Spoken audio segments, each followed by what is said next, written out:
안녕하십니까. 동료의 김용옥 회계사입니다. 반갑습니다. 보시면 저희 세법 체계는 누가 징수냐, 징수 주체에 따라서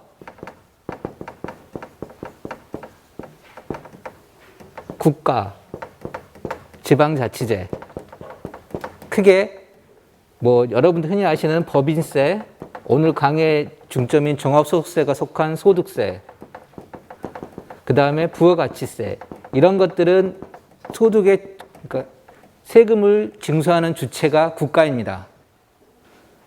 그리고 국가가 아닌 지방자치단체, 여러분들 강진군, 전라남도 이런 데에서 주로 하는 주체적인 세금이 여러분들 주택이나 이런 거 취득했을 때 보이는 취득세, 대부분 이런 것들이 세금이 구성이 돼 있고요. 이게 이제 징수 주체별로 세금을 이렇게 나오는 거고요. 또 하나 다른 관점에서 보는 게 있어요.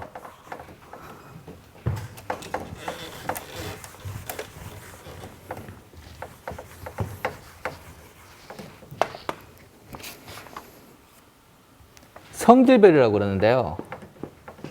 세금을 목적에 따라 나누는 거예요. 직접세, 간접세, 보통세, 목적세. 이 분류는 직접세금은 그러니까 여러분들의 소득에 따라서, 법인 같은 법인의 소득에 따라서, 개인이면 개인 소득에 따라서 본 만큼 내는 세금을 직접세라고 그러거든요. 대표적인 예가 법인세, 소득세, 취득세가 되겠죠. 간접세라는 거는 저희 소득과 상관없이 여러분들 물건을 사거나 어떤 행위를 했을 때 붙어버리는 세금이거든요. 저희가 직접 내진 않고 추가적인 절차를 거쳐서 낸다고 해서 간접세인데, 여기에 제일 많이 하시는 게 부가가치세. 10%가 붙는 세금들이죠. 그 다음에 보통세하고 목적세는 주로 이제 지방자치 세금을 나누는 건데, 목적에 따라서, 그러니까 특정 목적에 따라 사용하는 걸 목적세라고 그러고요. 이 목적세의 대표적인 예는 지방교육세가 있습니다. 그리고 보통세, 일반적인 세금을 말하는 거죠. 여기에 주요 예는 취득세가 있고요. 이러한 큰 틀에서 여러분들이 지금 하고 있는 세금의 체계가 구성이 되고 있어요. 제가 항상 강의 드릴 때마다 몇 가지 예를 하나 드는데요. 여러분들 담배 많이 피우시죠? 이 담배에는 실제적으로 기본적으로 4,500원짜리 담배를 예를 들었을 때 원가는 얼마 되지 않아요. 담배에 가장 많이 붙는 거는 세금이거든요. 그 다음에 많이 붙는 건 공공적인 요금의 성격이에요. 그리고 나서 원가가 붙거든요. 제가 검토한 바로는 담배에는 세금이 약 2,044원이 들어가요. 세금만. 그리고 기금 등, 그러니까 준조세적인 성격이죠. 기금 등이 870원 해서 기본적으로 4,500원짜리 담배 하나에 세금이 얼마가 붙냐면 3,324원이 보여요. 세금 성격이. 그러니까 여러분들 담배 한 대 피면은 나라가 3,323원을 가져가는 거예요. 술은 어떠냐? 흔히 말하는, 제가 참이슬을 알아듣게요. 참이슬 같은 경우에는 보니까 이 단가가 1,280원이더라고요. 참이슬 같은 경우에는 주세가 약 415원, 교육세가 173원, 부가가치세 해가지고 세금만 약 703원이 들어가요. 그래서 여러분이 하루에 담배 한 갑, 소주 한 병을 드시면 나라에 내는 세금은 공공하게 합쳐가지고 약 한 4,000원 정도가 내시는 거예요. 열심히 애국하시는 거죠. 기본적으로 생활에 밀접한 세금도 이렇게 구성이 되어 있는데요.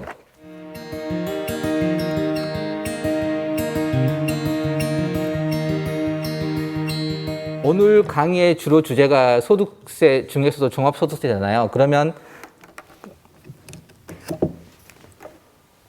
오늘의 주제인 종합소득세에 대해서 간략하게 살펴볼 건데요.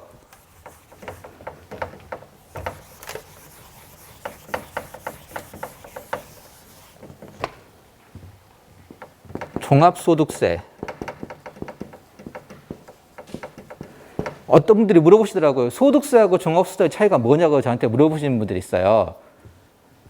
소득세가 여러 가지 분류가 있어요. 이 중에 한 분야가 종합소득세예요. 여러분, 오늘의 주요 관점이죠. 뭐 기타 소득이 있거나 사업 소득이 있거나 이런 사람들이 내는 세금. 그 다음에 흔히 양도소득세. 요즘에 이슈죠. 뭐 주식 팔면 양수돼 가지고 주주들이 들고 일어나거나 뭐 우리가 말하는 토지나 건물 같은 부동산을 팔았을 때 붙는 세금들.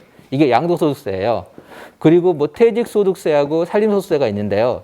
퇴직소득은 주로 직장인들이 퇴직할 때 붙는 세금이고 살림소득은 특이하게 살림사업에 관련된 세금을 따로 빼놨어요. 이거에 대한 네 가지 항목이 합쳐져 가지고 소득세가 구성이 되는 거고요. 오늘은 그중에 이 종합소득세에서 주로 얘기할 건데요. 종합소득세도 분류가 되게 많아요. 안에.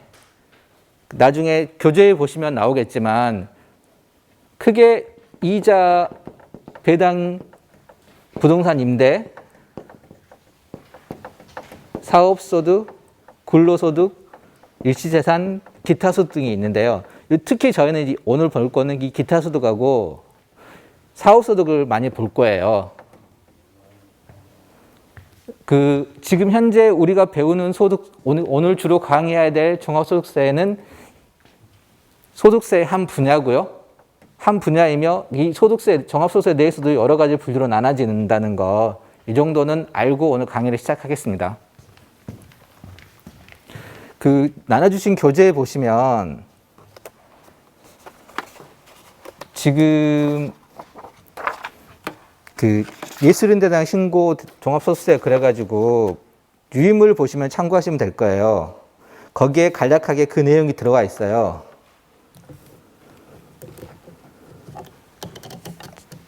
여기를 보시면 지금 현재 우리나라 종합소득세 체계는 올해가 2021년 지금 5월이잖아요. 2020년도 1월 1일부터 2020년 12월 31일까지 소득이 발생한 부분에 대해서 2021년 5월 1일부터 5월 31일, 물론 성실신고 대상자고 그래가지고 매출액이 큰 개인 사업자들은 따로 또 별도로 6월 말까지 연장시켜 놨는데 5월 31일까지 종합소득세를 신고 납부해야 돼요. 이게 법령에 되어 있는데 올해는 코로나여가지고 신고는 똑같이 하는데요.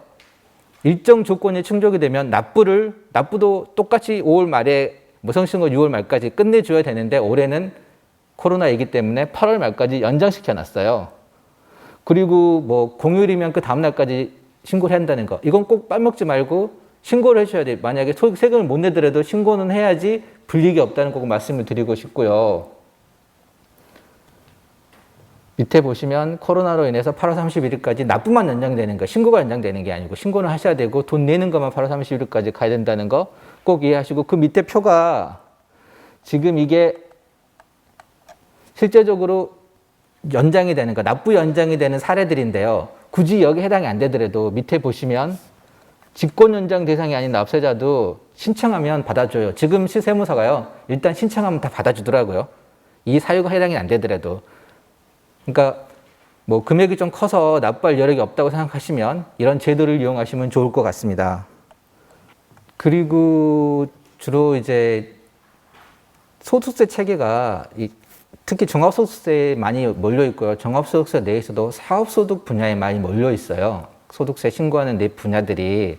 그래서 오늘은 중점적으로 장부를 어떻게 작성하는지 이런 방법들하고요. 그 다음에 효율적인 신고 방법들에 대해서 논의를 할 건데요. 보시면 여기 같은 경우에는 이런 분들은 이미 세금을 신고를 했기 때문에 추가적으로 5월 달에 신고를 하지 않아도 된다고 돼 있어요. 근로소득만 있는 분들은 연말정산으로 끝났기 때문에. 그리고 밑에 보시면 특정 조건에 해당되는 사업소득 같은 경우, 어차피 이것도 연말정산에 들어간 사람들이 있는 거고요. 여기 주로 보셔야 될 게 밑에 이거 300만 원 이하인 기타 소득이 있으신 분들로서 분리과세를 원하는 분들은 신고를 안 하셔도 돼요. 근데 여기 함정이 있어요. 실제적으로 여러분들이 다 여기에 해당이 될 건데요.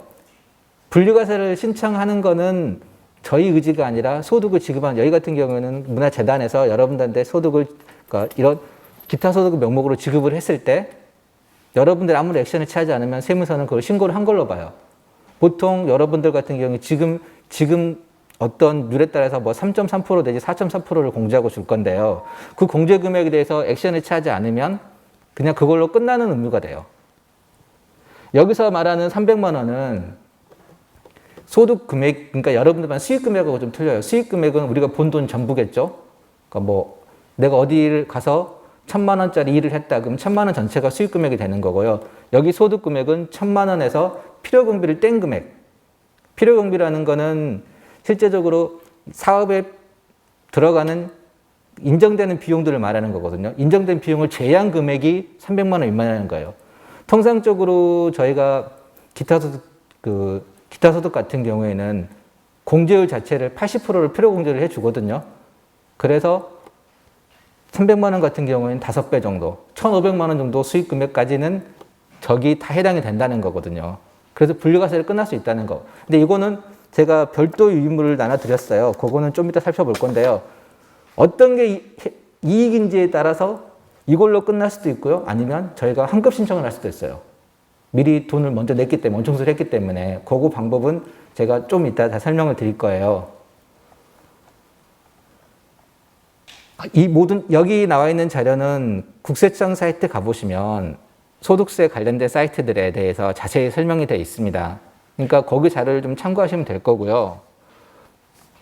실제적으로 매출액이 많고 복잡하고 이런 분들은 직접 신고하지 마시고 세무대리인을 통해서 신고하시는 게 훨씬 더 유리할 절세 효과를 보실 거고요. 간단하게 하시는 분들은 국세청 홈택스 사이트라든지 아니면 어느 강의를 참고하셔서 직접 신고하시면 훨씬 일하는데 어렵지 않게 접근하실 수 있을 거예요. 신고하는데. 그리고 제가 여러분들이 해당이 없을 수도 있지만 제일 중요하게 생각하는 게 장부예요. 장부. 그러니까 소득이 적다고 해서 원천징수로 끝난다고 해서 장부를 기록하지 않으면 손해보는 경우가 많아요. 그러니까 여러분들이 어떤 예술활동을 해서 그 예술활동에 대해서 작품을 냈을 때 단순히 여러 가지 비용이 없으면은 아까 말했던 누가 단순하게 기타 소득으로 과세되거나 아니면 저희가 팔았을 때 비용으로 인정받지 못하는 경우가 많거든요. 그런 경우가 안 생기도록 하는 게 중요하거든요. 그래서 여러 가지 장부들이 있는데 그 중에 이 간편 장부라는 게 있어요. 그러니까 단순하게 장부를 만드는 거예요. 단순한 장부. 이 단순한 장부에서 오늘 좀 설명을 드릴 거예요.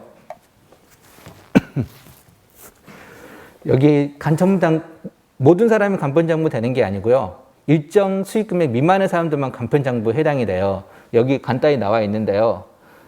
아마 여러분들 금액 같은 경우에는 옆에 보시면 농업이업 같은 경우에는 3억 원 미만, 제조 숙박 같은 경우 1억 5천, 부동산 임대 같은 경우에는 7,500만 원. 아마 여러분들은 대부분 여기에 해당이 될 거예요. 7,500만 원. 그러니까 연소득이 7,500만 원 미만인 분들은 간편장부 대상이 돼서 복잡한 회계 장부를 만들지 않아도 단순한 절차를 통해서 비용을 인정받을 수 있는 요건이 모른다거든요. 그 밑에 복식부기 의무자는 금액이 크죠. 이거는 실제적으로 저 요건이 해당이 안 되는 사람들이 되겠죠. 뭐 7,500만 원보다 크거나 3만 원보다 크거나 이런 사람들 해당이 되는 복식부기 의무자, 큰 사람들이 복식부기 의무자가 될 거고요. 이러한 의무, 복식부기라든지 간편장부 의무를 이행하지 않았을 경우에 세무상의 불이익이 많아요. 특히 복식부기 의무자가 장부를 하지 않았을 경우에는 가산세가 부과가 되고요. 간편장부도 마찬가지인데 간편장부는 약간 좀 덜해요. 저거 안 했다고 해서 커다란 불이익을 볼 수도 있는데 산출세액 20%를 가산세로 내는 정도, 복식부기보다는 훨씬 효과가 적죠. 여러분들이 좀 징점제를 하고 있는 거죠. 사업소득, 부동인들 포함한 사업소득, 그 다음에 근로소득, 그 다음 기타 소득. 보시면 이렇게 소득 금액들이 형성이 돼요. 그러니까 이런 거예요.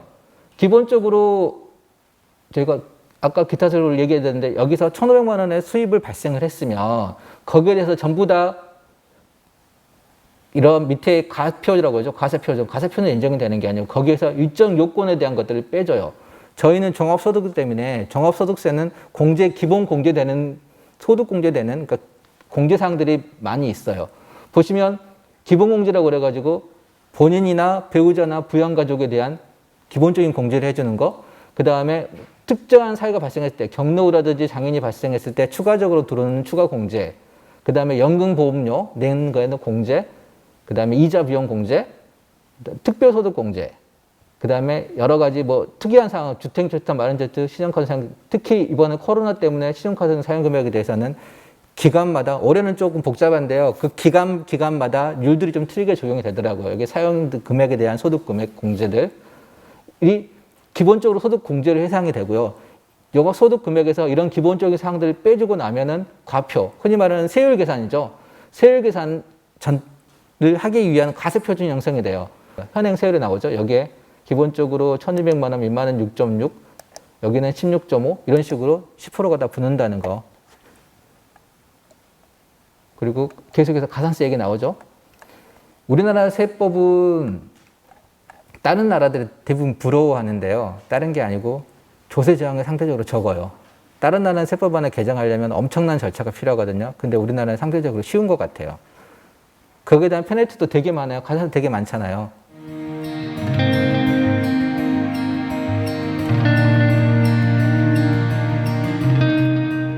화면에 들어가셔가지고 절차들을 취하시면 이 자료들은 국세청 홈택스 사이트에 있거든요. 잠깐 들어가 보면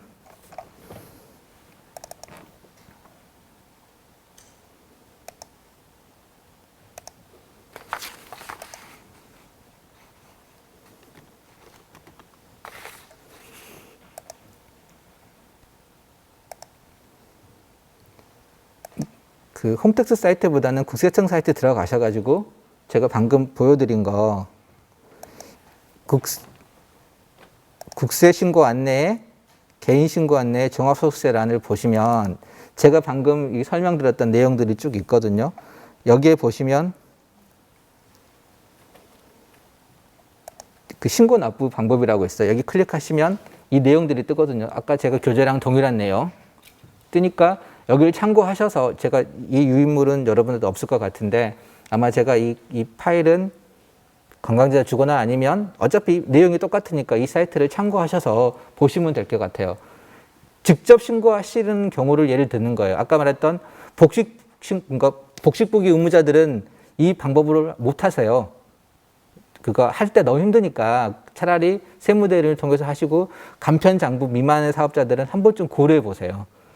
본인이 직접 하는 게 그런 세무대리를 통한 비용도 절감될 뿐더러 해보시면 훨씬 더 그분들 하는 것보다 잘하실 수 있으니까. 왜냐하면 그분들은 제한된 자료를 가지고 하지만 여러분들은 훨씬 더 많은 자료를 가지고 있으니까. 그건 좀 이따 제가 설명을 드릴 거예요. 그래서 신고 방법이 나와 있고요. 주로 이제 홈택스를 많이 이용을 하죠.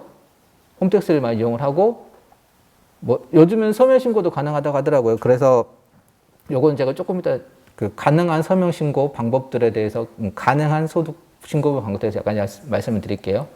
그리고 납부 방법은 제일 많이 하시는 게 뭐 지로 납부를 하실 건데 은행이나 이런 것도 납부할 수 있다는 거 이런 설명들이 돼 있어요 여기에.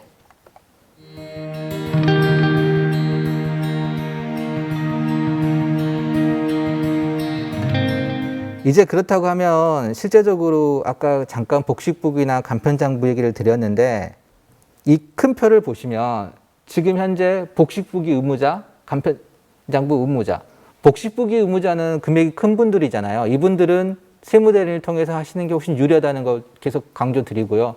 그 밑에 간편장부 대상자 밑에 간편장부까지 여러분들 하실 수 있어요. 이거도 복잡하지 않거든요. 간편장부까지. 간편장부, 기준경비 대상자, 금액들이 나와 있잖아요.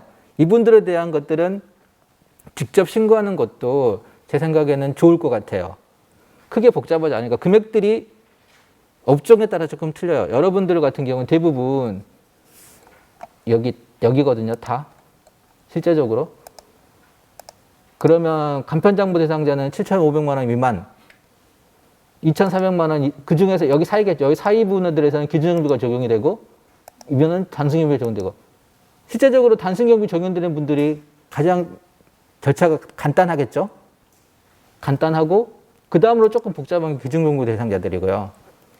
그것보다 조금 복잡한 게 간편장부 대상자들. 여기는 엄청 복잡하겠죠. 기존의 사업소득을 가시는 분들이기 때문에 매일매일 기록해야 될 것도 많고 사업도 많을 거예요. 보시면 지금 제가 국세청 사이트 들어갔잖아요. 여기 보시면 중간에 작성 프로그램들이 있어요. 보시면 여기 같은 경우에는 다운 받으셔가지고 그 옆에 설명서까지 있잖아요.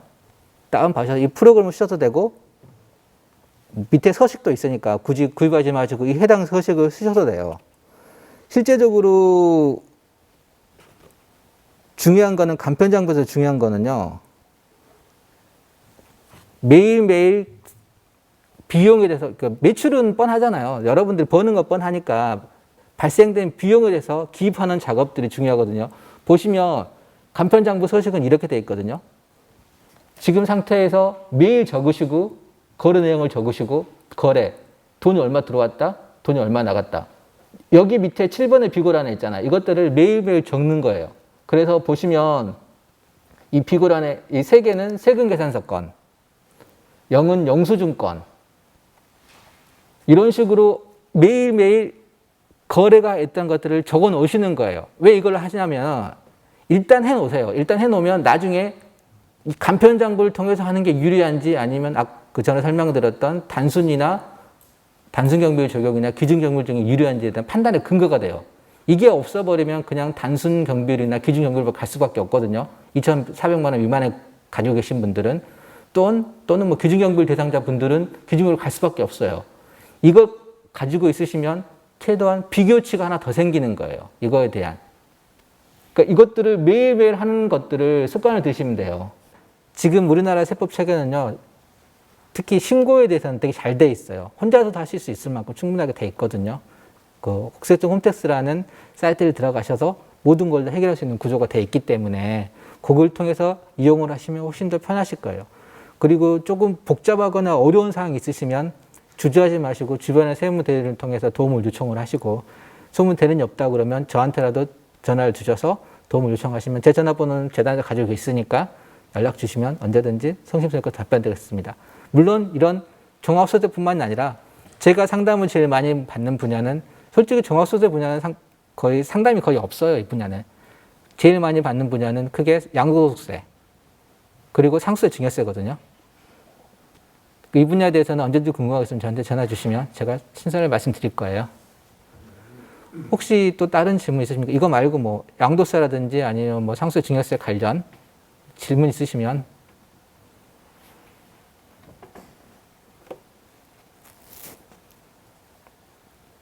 없으시면 이걸로 강의를 마치겠습니다.